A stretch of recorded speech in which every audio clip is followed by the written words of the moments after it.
Բարեկալի Civilnet տաղավարում հյուրընկալել եմ Հայաստանի Հանրապետական Կուսակցության փոխնախագահ Արմեն Աշոտյանին։ Բարև ձեզ։ Բարև ձեզ։ Շնորհակալ եմ հրավեր ընդունելու համար։ Պարոն Աշոտյան, ընտրությունների մնացել են հաշված ամիսներ, խորհրդարանական ընտրություններին, սա իդեպ առաջին հերթական խորհրդարանական ընտրություններն են 2018 թվականից այսօր, նախորդները բոլորը արտահերթ են տեղի ունեցել, եւ հիմա տարբեր քաղաքական ուժեր, դաշինքներ հայտարարում են հնարավոր իրենց դաշինքների եւ վարչապետի տեխնացուների մասին։ Հանրապետական կուսակցությունը արդեն կուսակցության այդ ընտրությունների մասնակցել չմասնակցելու ռազմավարության գործողությունների առումով կա հստակություն, մասնակցելու եք արդյոք ընտրություններին թե ոչ եւ ով է լինելու ձեր կուսակցության վարչապետի տեխնացուն։ Հրավերի համար շնորհակալ եմ, շատ կարճ պատասխանեմ, Հանրապետականը սկսել է պաշտոնապես քննարկել այդ հարցը,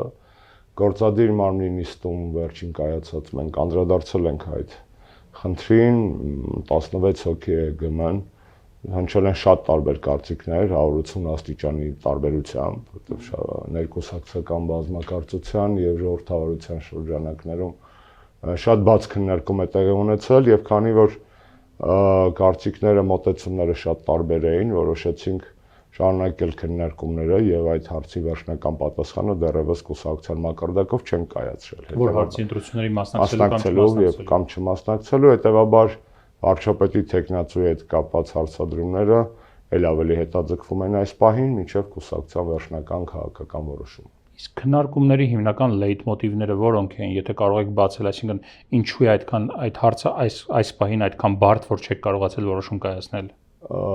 Հարցը բարդ չի, քաղաքական ուժի համար այդ նման հարցերը կարծես թե առաջին հայացքից ընթացիկ տեխնիկական բնույթ են կրում,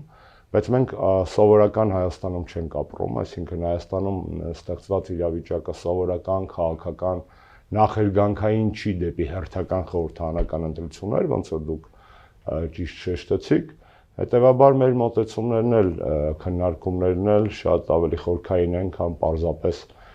որևէ քաղաքական ուժի, որևէ ընտրություններին ընդառաջ կայացվելիք որոշումը։ Իրավիճակը ստանդարտ չէ։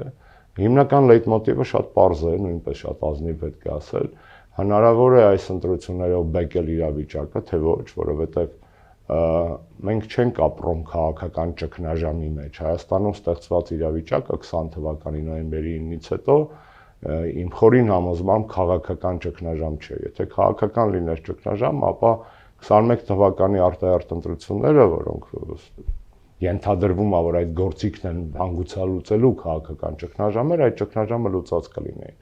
Մենք ապրում ենք շատ ավելի խոր էգզիստենցիալ արժեհամակարգային, ես կասեի մեր ժողովրդի համար բեկումնային ժամանակահատվածում, որտեղ քաղաքական գործիքակազմը ընդամենը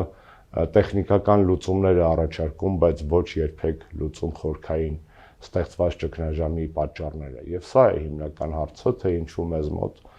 այդ հարցերը, այդ խնդիրները, այդ հարցադրումները տենց ընթացիկ լուծումներ չեն ստանում, որովհետև մեր նպատակը այն չէ, որ պրոստը հայտնվել խորհրդարանում ունենալ խորհրդարանական կուսակցության կարգավիճակ, մանդատներ եւ այլն, մեր առջև դրված խնդիրը շատ ավելի մեծ է, որպես առաքելություն նպաստել Հայաստանում իշխանափոխությանը։ Որքանով այս ընտրությունները կնպաստեն իշխանափոխությանը կամ կունենան իշխանափոխություն անելու իրական ռեսուրս, դա է հարցը, որ հանրապետականը իր ներսում քննարկում է։ Եթե այդ քննարկումների լեյտմոտիվը չլիներ ավելին քան պարզապես պարլամենտ մտնելու մոլուցք, ապա մենք վաղուց այդ հարցի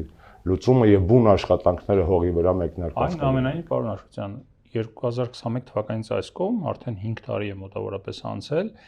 փողոցային պայքարի տարբեր հնարավորություններ եւ տարբերակներ փորձարկվեցին եւ դրանք արդյունք չբերեցին, արդյունք չտվեցին մեծ հաշվով, այսինքն իշխանապողություն տեղի չունեցավ։ Այդ առումով միակ ճանապարհը գոնե այս պահին, այս հանգրվանում մնում է ընտրությունները։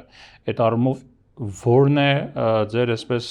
ոտքը կախկցելու տրամաբանության դրա հիմքերը, պատճառները տրամաբանությունը, որովհետեւ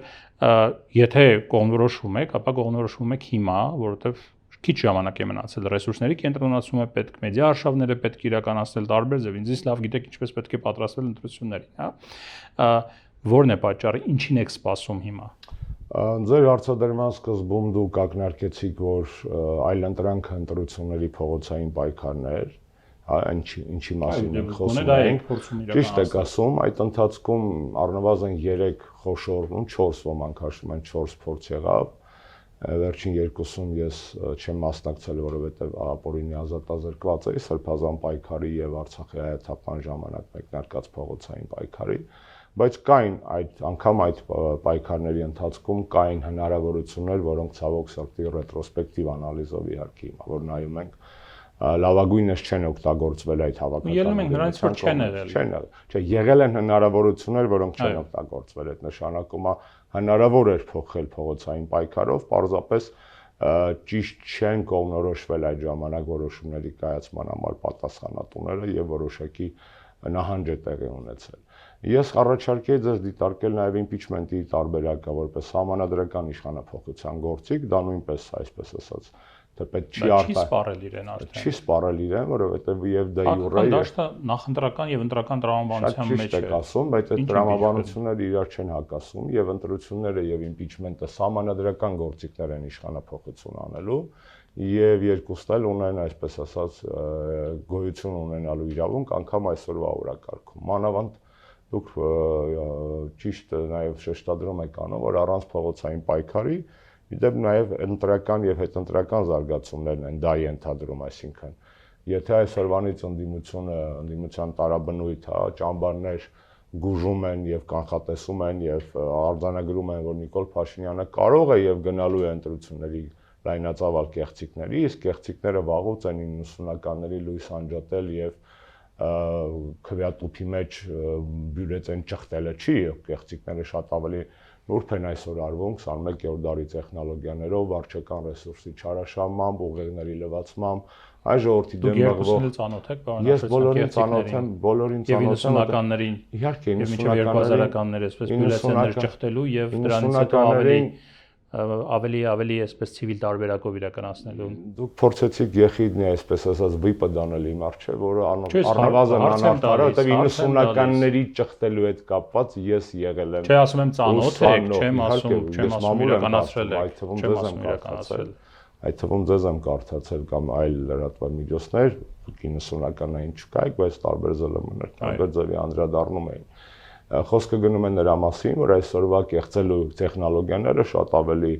նուրբ են, շատ ավելի հմուտ են, շատ ավելի smart են, այսպես ասած ժամանակակից բառապաշարով եւ բազմաթիվ գրականություններ կա արևմտյան քաղաքագիտական այսօր, իդեպ կարող եմ նվիրել նաեւ դες որոշակի գրքեր այդ ուղղությամբ, թե ինչպես են այսօրվա ժամանակակից բռնապետերը կեղծում ընտրությունները բազմաթիվ տարբերակ։ Նիկոլ Փաշինյանը դրանով գալով հիմա հարցին։ Հիմա գալու դուք հարցը տվեցիք, ինձ տարակ ուրիշ տեղ, տենց եղիդնություն փորձեցիք ցածրել, անիմաստ է։ Ես այսօր բարի եմ եկել, բայց շատ արագ կարող եմ նույնպես գալով իմ հարցին։ Ձեր հարցին ո՞րն է պատճառը։ Շատ པարզ։ Պատճառը հետեւյալն է, որովհետև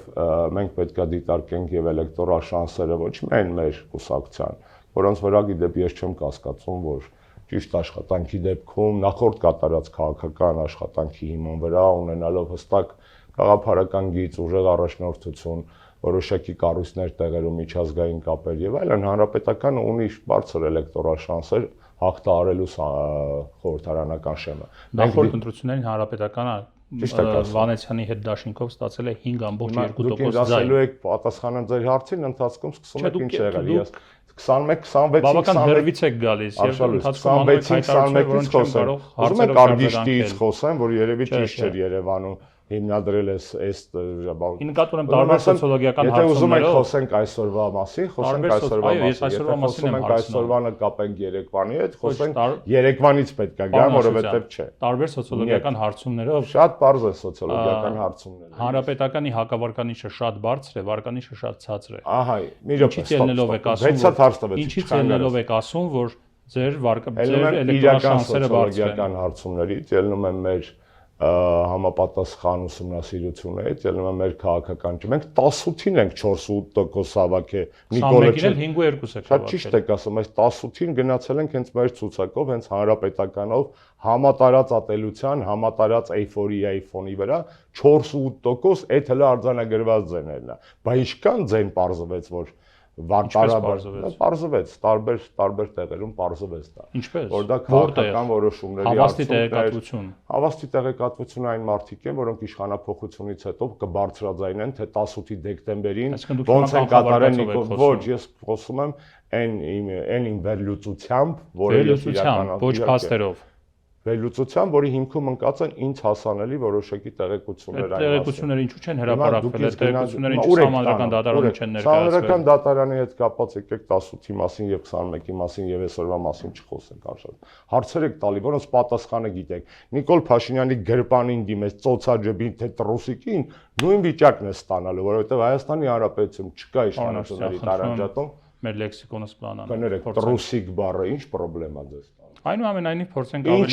փորձենք ավելի ցիվիլ լեքսիկոնի մեջ մնալ։ Ես եմ որոշում, թե իմ լեքսիկոնը ինչպիսին է, նման ցիվիլ լեքսիկոն տարաբնույթ լեզուներով, փոխառություններով շատ քիչ քաղաքական գործիչ ունի, եթե պետք է համապատասխան դասընթացներ, ինչպես պետք է արտահայտել այդ մտքերը ցիվիլ լեքսիկոնով, ես պատրաստ եմ անվճար կազմակերպել։ Մի քիչ քաղաքական սնոբիզմի հոտ է գալիս։ Նորմալ է, որովհետեւ 26 թվականին եւ թե մենք Նիկոլ Փաշինյանից հոտ ենք առնում իր ամբողջ քարոզարշավով քաղաքական գոմի, ապա քաղաքական սնոբիզմը, քաղաքական գոմի համեմատ կներեք սարեր ձորեր է, ուստի եկեք ավելի իրական դատենք իրավիճակը քաղաքական։ Վերադառնալով ձեր հարցին։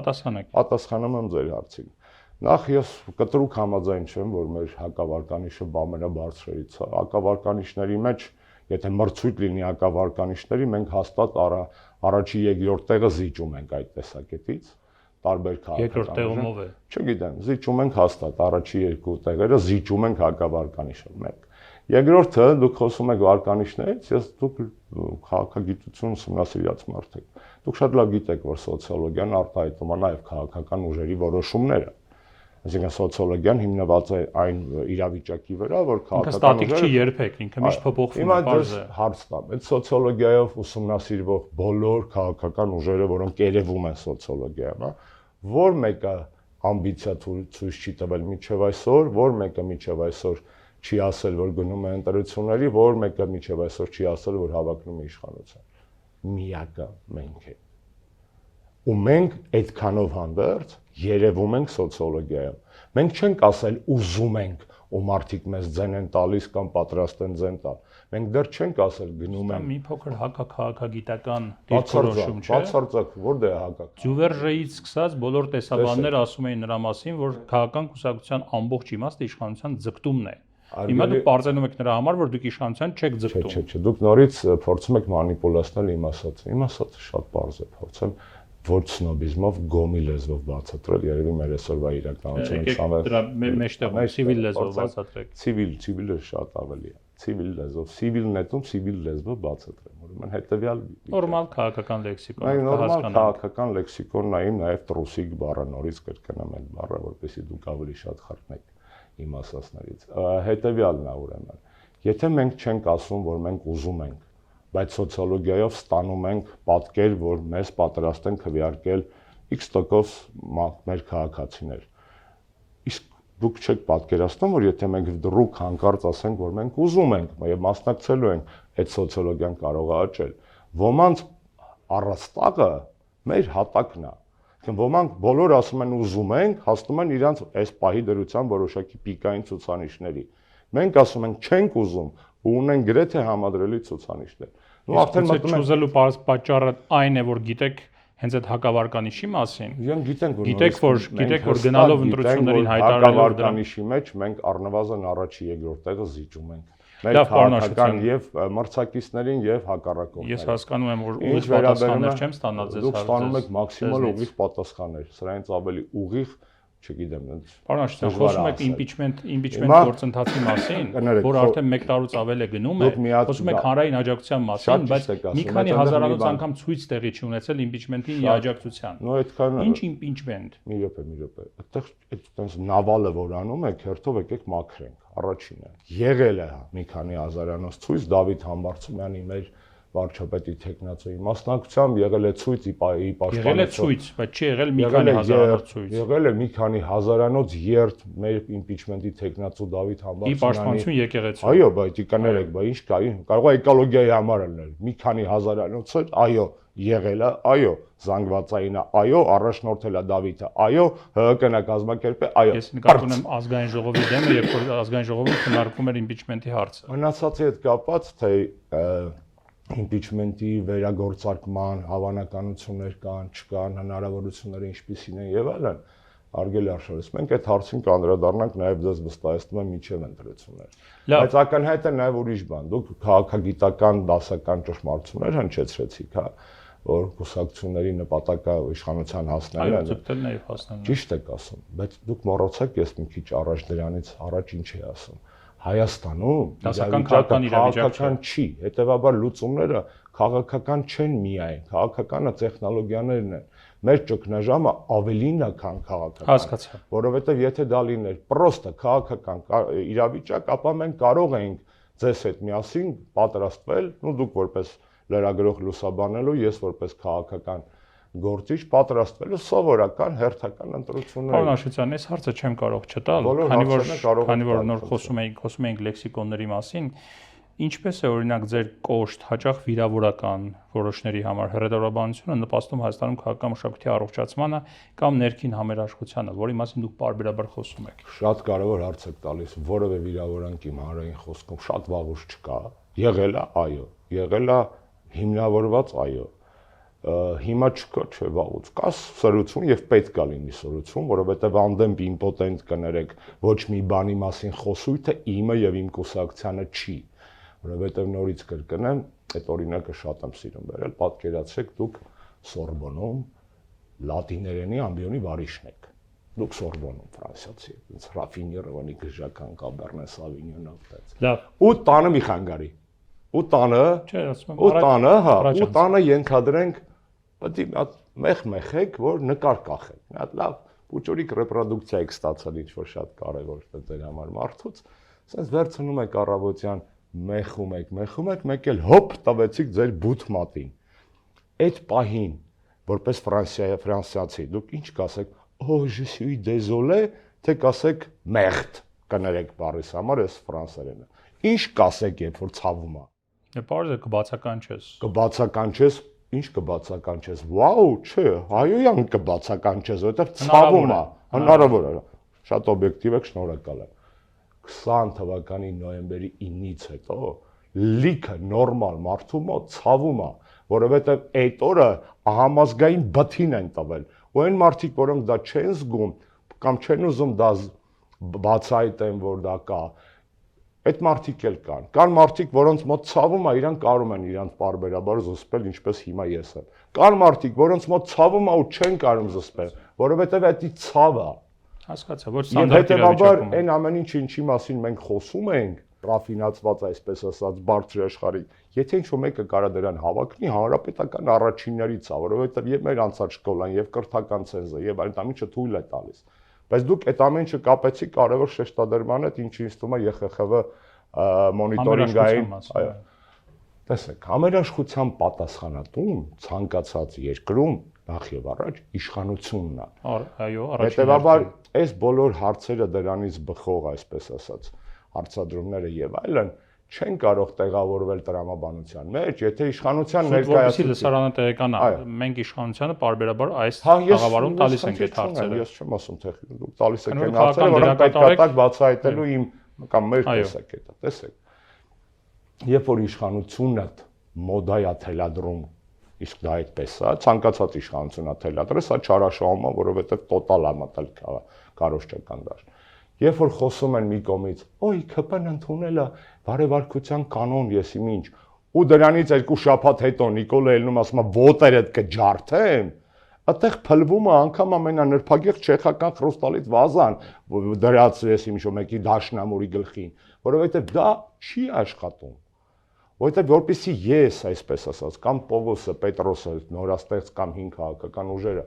մտնեն այդ դիսկուրսի մեջ, մենք տենում ենք ազգային ժողովը։ Արի չեսնը խոսում ենք։ Ազգային ժողովում միակ տեղը մեկ է կառավարությունը, որտեղ ԿՊ-ն իրան լավ ազգում, որովհետև ունի երաշխավորված ուժայիններ, զանգվածային առավելություն եւ այլն քանակական։ Մենք տենում ենք ազգային ժողովում, ինչ է լինում, երբ որ ԿՊ-ն իրան թույլ է տալի բառապաշար, որը սկի փողոցում չես կարող հանդուրժել, ու ընդդիմությունը դրան համարժեք չի պատասխանում։ Մենք տեսնում ենք դա ինչ է։ Դուք մեզանից ինչ եք ակնկալում, որ տաղավարներում, փողոցում կամ իմ կյանքում ես ինձ պահեմ անենց, որ կարծես թե այդ ԿՊ մախինան իմ վրա նստած է ու վախենամ իրանցից։ Ես չեմ վախենում իրանցից ու ոչ մեկին էլ խորհուրդ չեմ տալի վախենալ։ Այսինքն ձեր ասած խնդիրը կա, այո, ում է ուղղված։ Նախ եւ առաջ դա ուղղված է իշխանություններին, որովհետեւ առնվազն միանշանակ, բայց նաեւ ուղղված է այո, եթե քանի որ մոդայի կապ սպիտակներով քայլում է իշխանությունը, խաղում է այս խաղի իշխանությունը, եւ իշխանությունն է պատասխանատու։ Եվս մի օրինակ ձեր բերեմ, որ չասենք մենակ ազգային ժողովի իրանց լպիրշ պահվածքի Նիկոլից մինչեւ դեպուտատներ։ Ոնց կարելի է շարունակել վեհապարտիրոջը դիմել աշխարհի կանոնով։ Լավ, ունես կոնֆլիկտ ենթադրենք։ Լավ չի, լավ, վատ, բայց ունես կոնֆլիկտ։ Այս դա հանդուրժողականության դրսևորում է։ Հələ քաղաքականը հանում է մի կողմ, ոնց կարելի ասել Կատրիշ Ներսիսյան։ Գարեգին երկրորդ ամենայն հայոց վեհապարն է, նորին սուրբ օծություն, տերա։ ՆՍՕՏՏ կետերով։ Էտա պրոբլեմը, չէ՞։ Նաև, այսինքն այնպես չի, որ քաղաքական բազարա Նիկոլոտես կռվին է չմտնում, մեզ ասում է ոտ այդ կջարտեմ, ես էլ ասում եմ տրուսիկի մակարդակի ես դու։ Այդ չի հարցը։ Պարոն Աշոտյան, այնուամենայնիվ մի քանի հարցեր էլ կան, որ հասցնենք այդ հարցերին էլ անդրադառնալ։ Տեսեք, երեք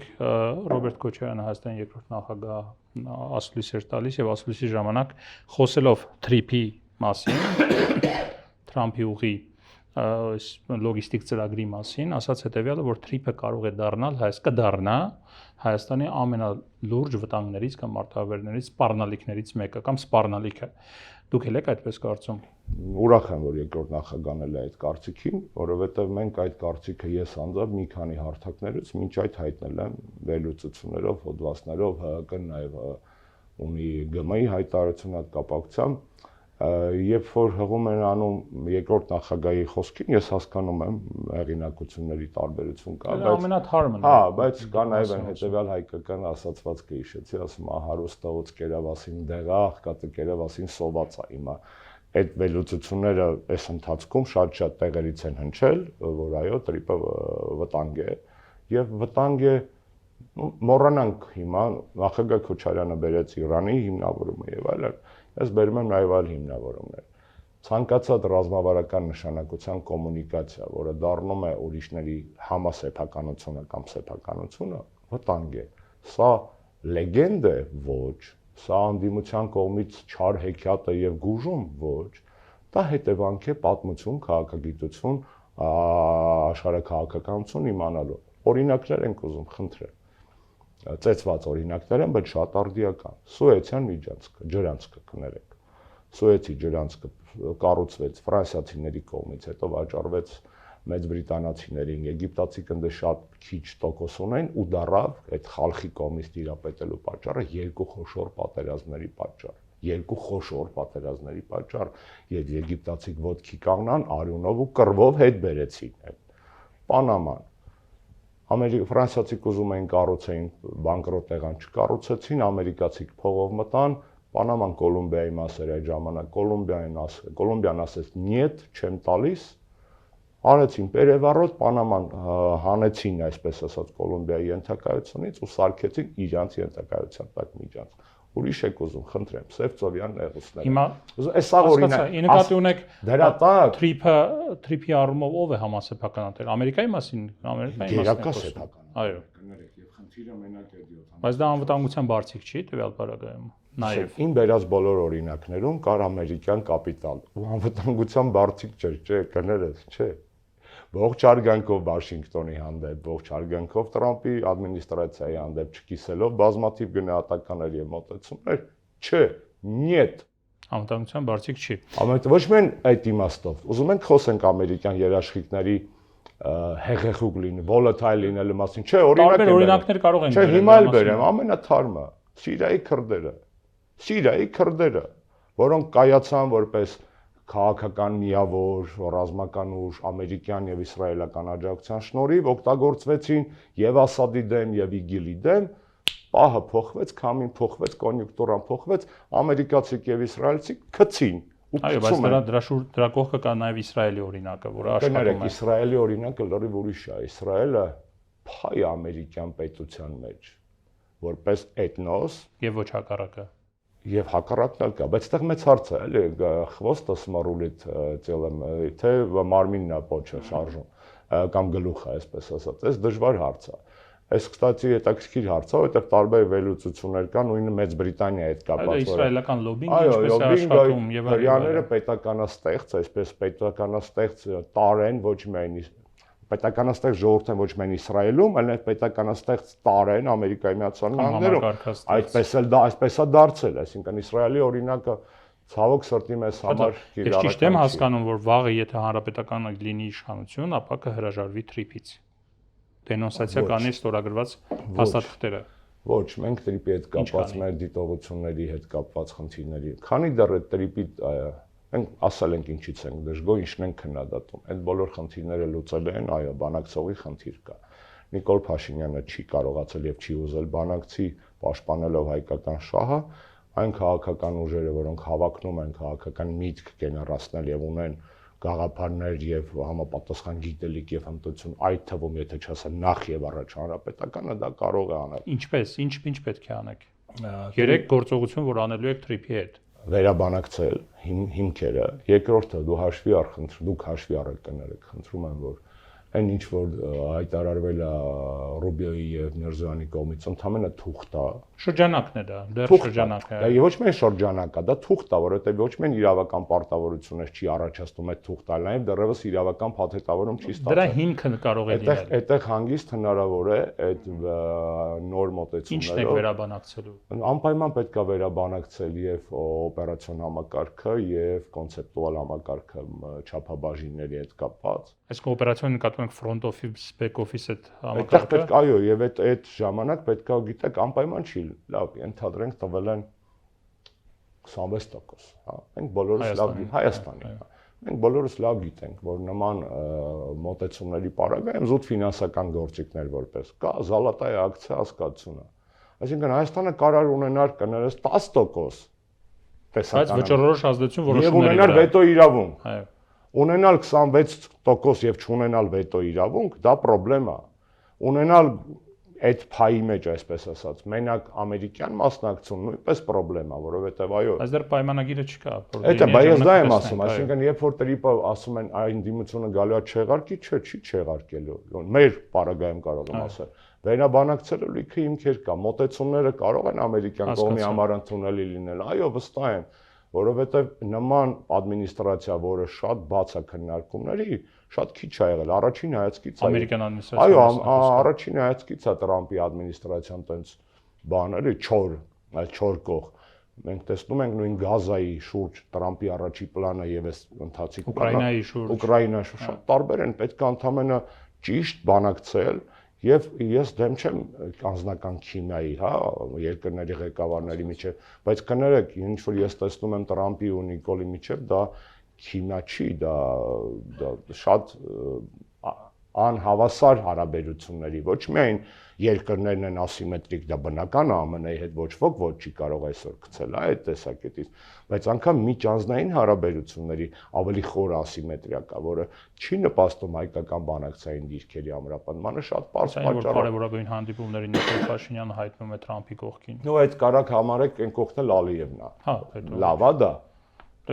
Խաղաղության տեսանկյունից գուցե լավ։ Իսկ կարող է այբենական կարգով են նստեցրել ու ոչ բոլորը։ Այբենական կարգով որպեսի նստեցնեին Թրամփը պետք է նստեր ամենասկիզբը, հետո իր կողքին նստեին մյուսները։ Ну, չգիտես, կարող ասենց այբենական լինի եւ հաշվի առեք խնդրում եմ, որ երկրների մի մաս արգորսնախարարների մակարդակով էր եւ բնականաբար մենակ Թուրքիան չէ, հա, Թուրքիան եւ էլի երկրներ, բնականաբար եթե երկիրը ներկայացնում է դե յուրե ղեկավարը իր positioning-ը, այսպես ասած, այդ group ֆոտոների ժամանակ ավելի առաջ է լինում։ Լավ, հասկացա դա։ Ռոբերտ Քոչարյանից եւս մեկ հարց ասուլիսից, նա կոնկրետ ասաց, որ Հայաստանը չպետք է սահմանափակվի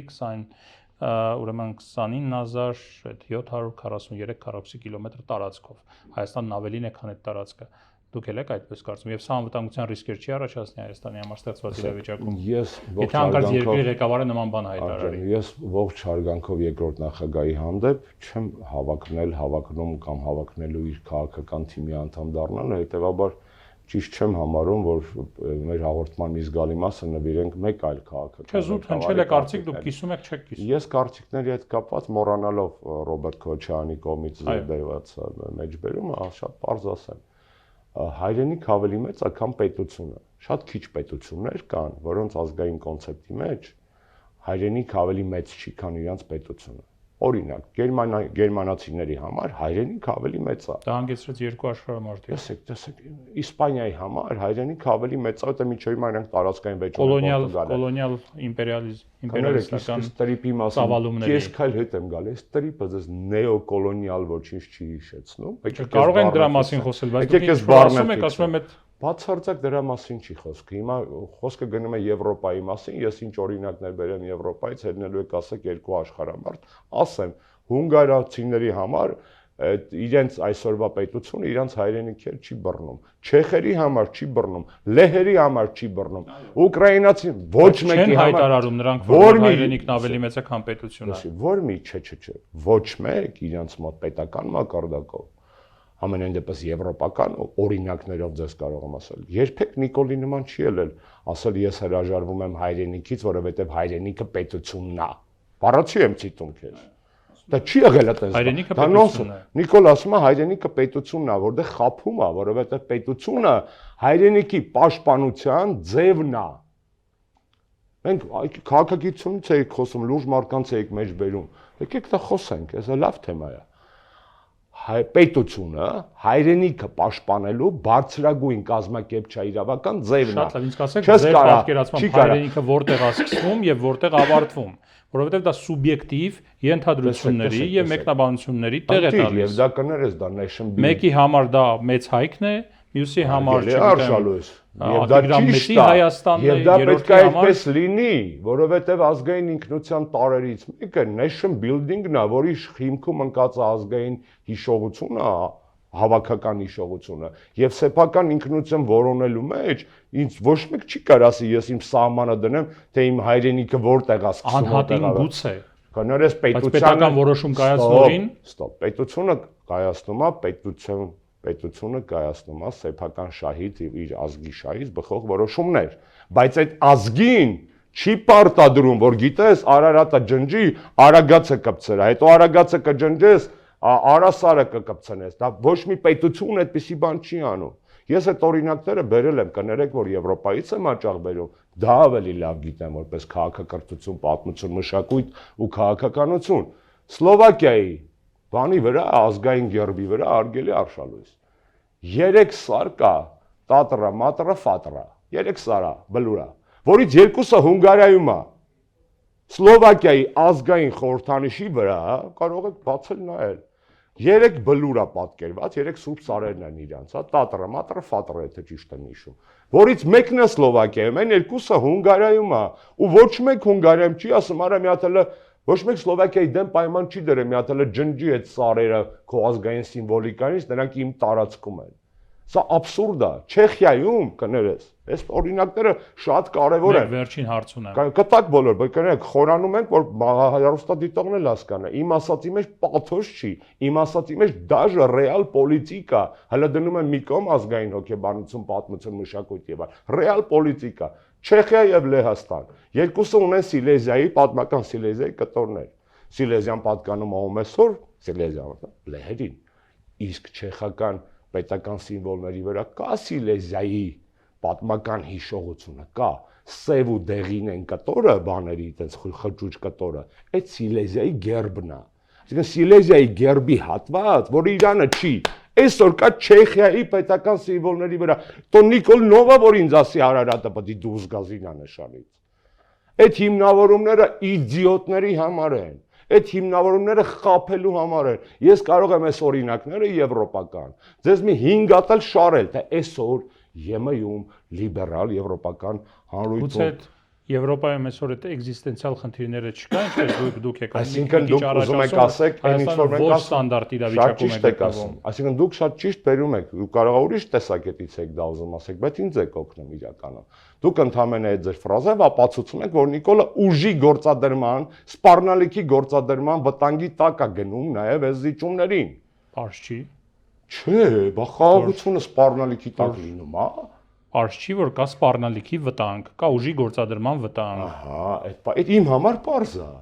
Այդ իմ համար դա պարզ է։ Ինչու եք ասում գնա գործողությունները, որոնք կարող են ավելի սրել սպառնալիքի գործադրման հավանականությունը։ Հասկանում են, որ դա սպառնալիք է։ Հասկանում են։ Հասկանում եմ, ենթադրում եմ։ Սպառնալիքի տակ արած գործողությունը հանձնվել է թե խաղաղությունը։ Մի հատ արեցի ֆիքս ստոպ, քաղաքագիտական ֆիքս են։ Սպառնալիքի ուժի գործադրման տակ դիմացինը որ զիջում է, դա խաղաղությունն է, թե կապիտուլյացիա է։ Չես նա խոսում եմ, մի րոպե, Բորացի Հայաստանը։ Պարոն Աշոտյան, Բորացի Հայաստանը։ Պարոն Աշոտյան, ներողություն։ Ես այստեղ չենք խոսում նրա համար, որ ես գնահատականներ տամ։ Խոսում ենք նրա մասին, որ կա քաղաքական ռեալ իրավիճակ, եւ այդ ռեալ իրավիճակում մենք ապրում ենք։ Հարգելի։ Եվ եթե իշխանությունը մենք դուք մեղադրում եք իշխանությանը, որ չափից դուրս մինչև 2020 թվականը հավակնոտ էր, չափից դուրս, չգիտեմ, հավակնոտի նկատի ունեմ չափից դուրս ոչ կոմպետենտ, չգիտեմ, ոչ չհաշվարկված հայտարարություններ եւ այլն։ Հիմա ինչու եք ասում, որ ինքանի հայտարարությունները կարող են ավելի սրել իրավիճակը։ Ես ասում եմ արա հայտարարություն,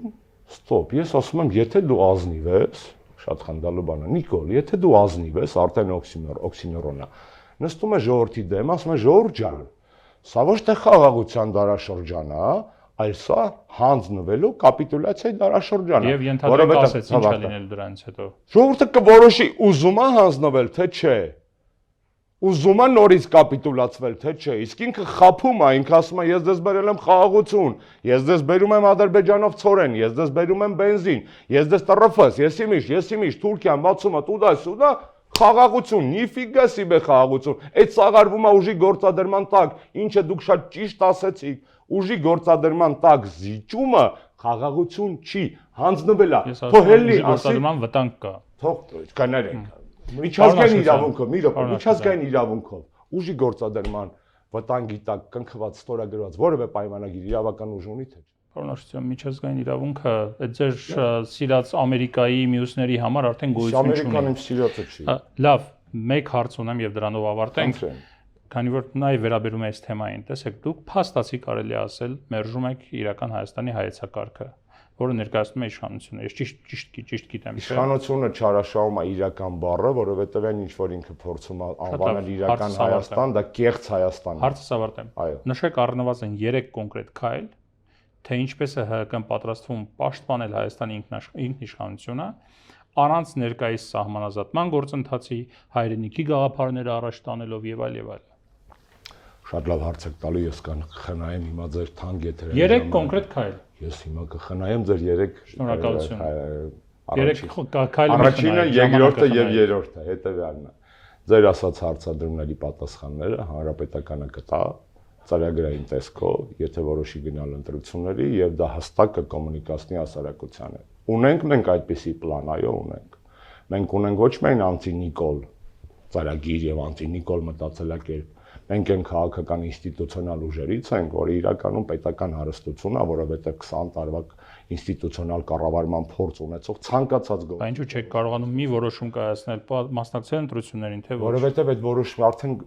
պես են առաջի հարցը արգելի անդի։ Չէ, որ ասում եք, այսքան կայացած։ Որովհետեւ այդ որոշումների հիմքում, տեսեք, շատ կայացած ենք, շատ ուժեղ հանրային աջակցություն ունենք։ Շատ մեծ աջակիցների բանակ ունենք։ Մեր վարկանիշը շատ մեծ է։ Նման բազիսային պայմաններով կուսակցությունը պետք է մեկ վարքյան չմտածել եւ որոշում կայացնել ընտրությունների մասնակցելու համար։ Ես չեմ ասում, մենք ունենք շատ լայն աջակիցների բանակ եւ շատ լայն հանրային աջակցություն։ Դուք ասել եք ունենք աջակցություն, մեր հակավարկանիշը բարձր չի, մեր վարկանիշը բարձր է։ Ճիշտ է, հանրապետականը նորից եմ կրկնում, չունի նպատակ խորհրդարանում հայտնվելու, ունի նպատակ իշխանափոխություն անելու։ Մենք ունենք post-Նիկոլ հայեցակարգ, այո, այն եզակի քաղաքական ուժերից ենք, որ արդեն այսօր ունենք post-Նիկոլ հայեցակարգ, то есть ինչ ենք անելու Նիկոլին գահանքեց քշելուց հետո, այսպես ասած, իշխանազրկելուց հետո։ Եթե իշխանազրկեք, դուք պատրաստ եք զիջել վարչապետի աթոռ ինչ որ մեկին, խորհրդարանում տեղերի ինչ-որ մեկին այդ հարցերը կտակ են քաղաքական ուժերի ներկայացներին, որոնց նպատակը ես կարծում եմ ռացիոնալ քաղաքական գործիչ եք։ Շատ։ Դրա համար երբ որ ասում եք մենք չունենք նպատակ իշխանության գալու, մենք ունենք նպատակ իշխանափոխություն անելու, ես ուզում եմ հասկանալ, դա նշանակում է արդյոք որ եթե հանրապետական իշխանություն արեց, օրինակ չգիտեմ Սերժ Սարգսյանը կամ մեկ այլ հանրապետական չի լինել վարչապետ, ազգային ժողովում տեղերը զիջելու են մեկ այլ ուժի եւ ընդհանրապես իրենք գնալու են զբաղվել ամեն ինչով բացի քաղաքականությունից։ Եթե մենք արեցինք իշխանափոխությունը, խի պետքա թողենք պատմական շանսը կյանքի կոչելու բոլորը։ Խնդրեմ, ես դրա մասն եմ ուզում իմանալ։ Բայց այդ իշխանափոխությունը այսօր դու չգիտեք, որ մի ոչ մի ուժ մենակով չի կարող անի։ Այդ ինչ իմ անձնական էգոն շոյող հարց եք փորձում տալ թակարդի ինձ գցելով։ Մեկով չեմ ասում, ուժերով, քանի ուժերով կանենք այդ իշխանափոխությունը երբ որ արվի, այդքան էլ կլինի, եթե մենք իհարկե մասնակցենք ընտրական գործընթացով իշխանափոխության process-ին։ Շնորհակալ եմ զրույցի։ Խնդրեմ, հետևեք հանրապետականի update-ներին։ Շնորհակալություն։ Սիվիլետի տաղավարում ես զրուցեցի Արմեն Աշոտյանի հետ։ Առողջ եղեք, կհանդիպենք։